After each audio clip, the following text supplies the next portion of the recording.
Welcome back to another technical deep dive here in the debug zone.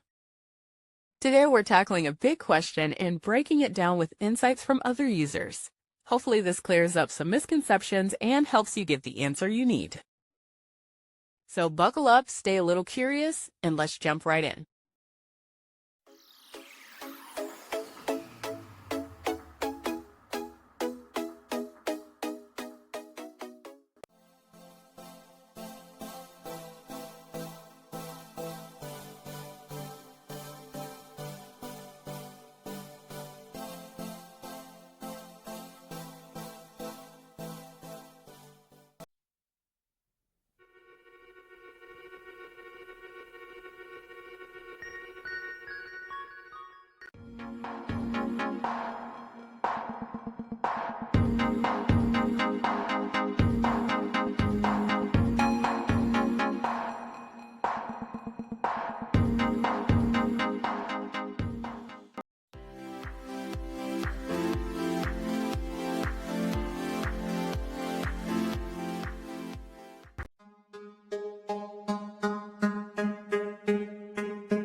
And that's a wrap.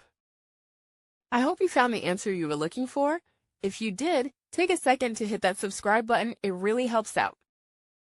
And let me know in the comments which solution worked best for you.